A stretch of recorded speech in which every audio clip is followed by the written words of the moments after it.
Green Digital Action was launched just ahead of COP28, and the climate conferences are really a key moment for us to bring the digital climate agenda together. So we're really excited that at COP29 we achieved fantastic milestones together with the Azerbaijani COP29 presidency, and we're really excited that we're already in close collaboration with Brazil for COP30. And it's really a fantastic pleasure to have both these presidencies present here today with us. So I'd like to introduce for the panel the road to COP30 from Baku to Belém. His Excellency Roberto Jaguaribe, Ambassador of Brazil to Germany for COP30. His Excellency 𝐉𝐮𝐴𝐺𝐓, Ambassador of Azerbaijan to Germany, as well as ITU's Deputy Secretary General Thomas Lamanauskas, and the panel will be moderated by Lala Hikmet from the Action Agenda of the COP29 Presidency. Thank you very much. Thank you. Wait.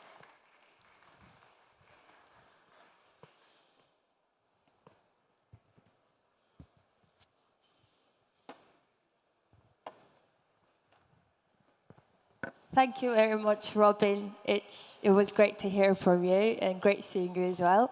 Thank you, everyone, for joining us today.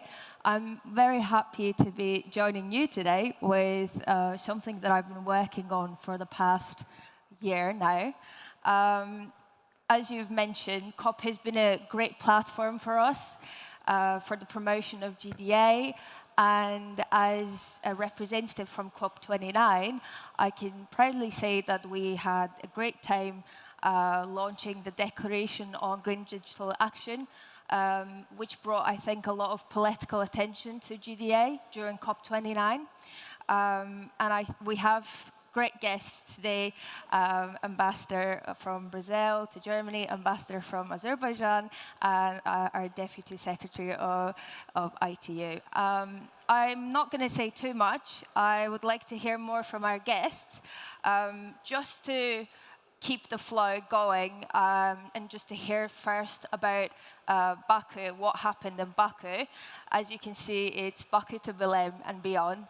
I would like to first ask the question to our ambassador to talk more about the key outcomes from COP29, GDA declaration, and what's the next steps for its implementation. Please, Ambassador, thank you. Thank you very much. It's a true pleasure to join you all as we reflect on the progress made at COP29 in Baku, Azerbaijan, and more importantly, look ahead to COP30 in Belém, Brazil, and the critical path that lies before us. COP29 in Azerbaijan placed climate finance at the heart of its agenda.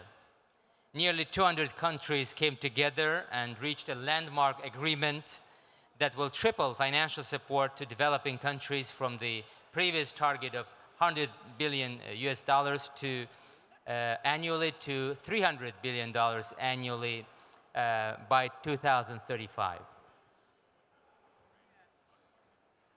The agreement is also about mobilizing $1.3 trillion per year by 2035 through coordinated efforts across public and private sectors. This agreement represents not just numbers, but a new level of ambition and solidarity. In addition, COP29 achieved a long-awaited breakthrough on carbon markets, enabling countries to implement their climate plans more quickly, more cost-effectively, and with greater impact. This is a crucial step toward reducing global emissions by half within this decade.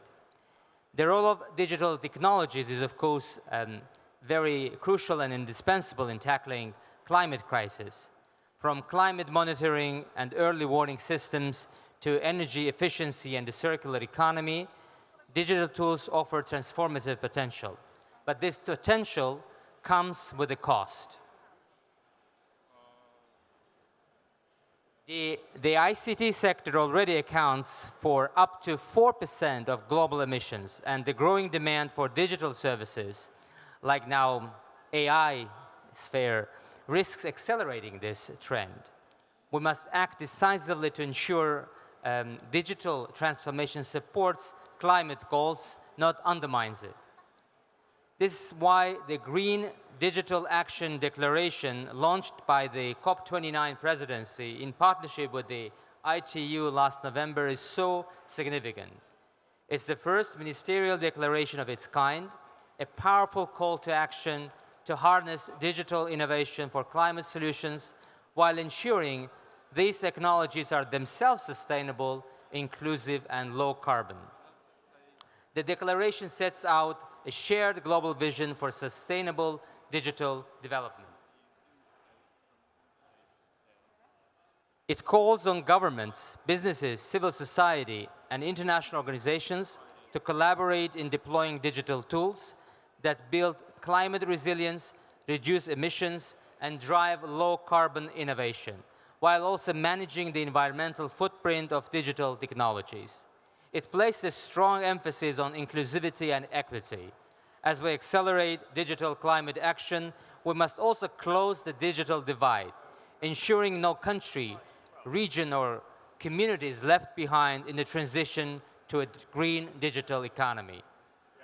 Momentum is building. The declaration has already been endorsed by nearly 2,000 stakeholders, including 83 governments, demonstrating a broad and growing recognition of the critical role digital technologies can play in advancing climate goals. But commitments are only the beginning. Now our focus must shift to implementation. That means scaling up successful pilot programs, unlocking investment in digital infrastructure, especially in developing countries, and putting in place governance frameworks that ensure technology serves both people and planet alike. At COP29, we worked hand in hand with the ITU to elevate the Green Digital Action Initiative. Together we launched this declaration, actively engaged member states, hosted the first ever Digitalization Day, and convened the first high-level roundtable on digital climate action, bringing together leaders from both the public and private sectors.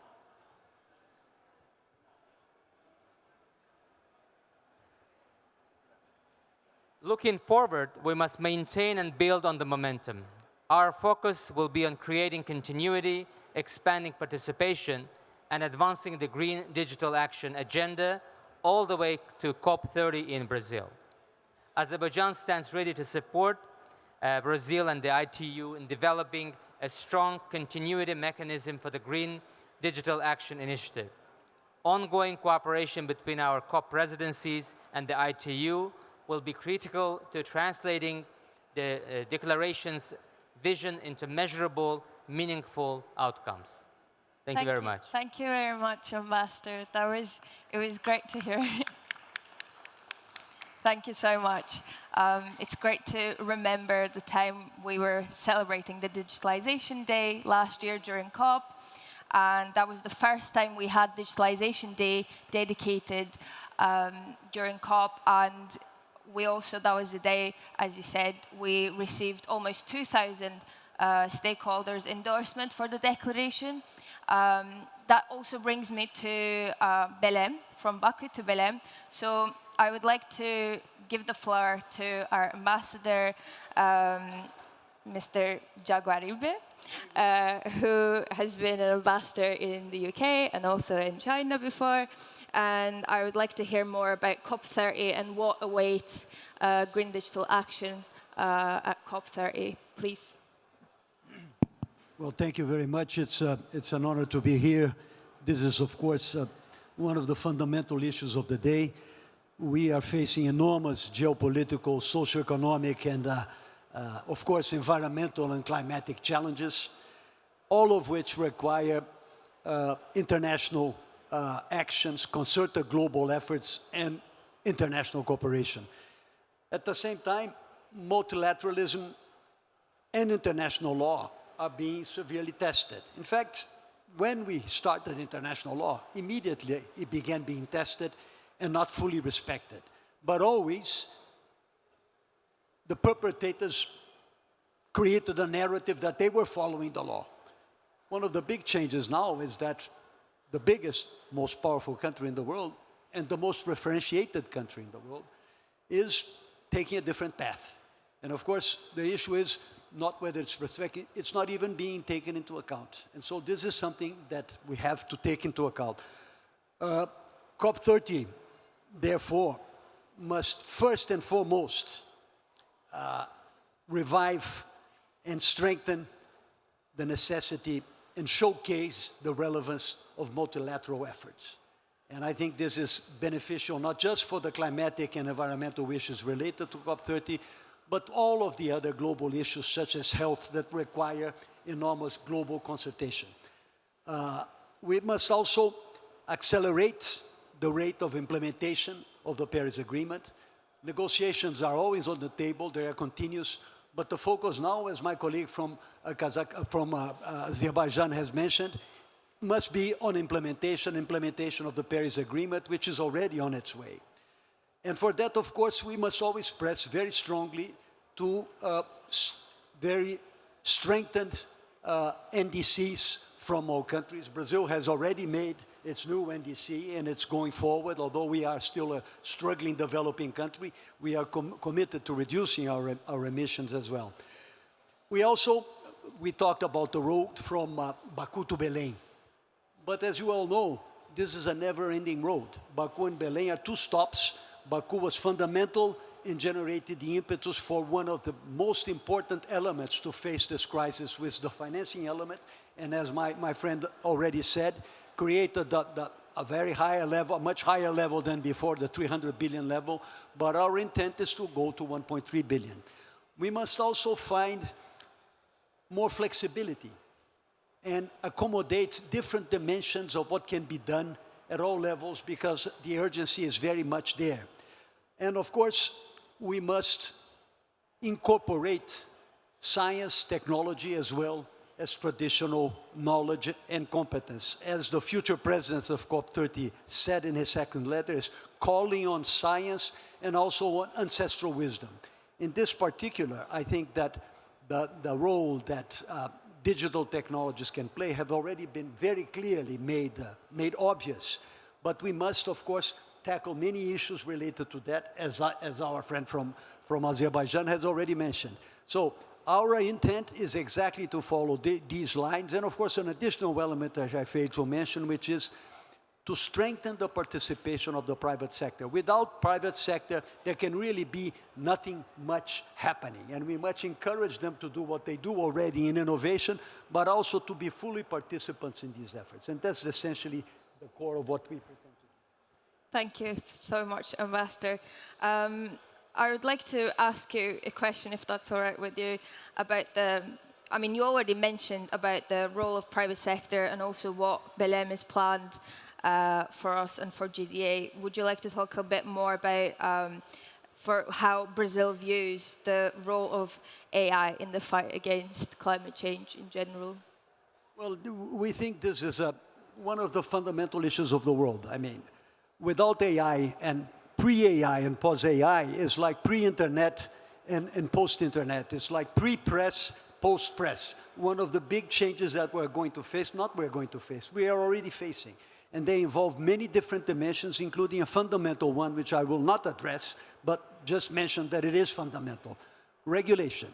Because AI, we have seen very, very short, 3 days ago, information about how you can manipulate to provide answers that seem to be much more credible and believable according to your own interests. So the regulation of AI is also another multilateral issue that must be confronted. But I'm going to talk about the benefits, and we are very clear about the necessity of incorporating that. We, at the national level, have created a program called AI for the good of all, for Brazil. And of course, it incorporates one of the main pillars is sustainability. We think that sustainability can benefit immensely from artificial intelligence in many dimensions, which I will try to exemplify a few. For example, the quantification of the stock of organic matter in the Amazon, but not only there, everywhere. Of course, people focus on the Amazon, but there's organic stock in Europe also, and we should take care of that in other places of the world as well. Mapping of the green areas and heat islands in urban environments. We forgot about urban environments, but the tragedy of poverty in big cities in underdeveloped countries is also an environmental tragedy, and you must focus on that as well. Controlling deforestation is obviously, combating biopiracy is another issue that is, because biopiracy has many forms. Artificial intelligence can be an enormous and valuable tool for that purpose.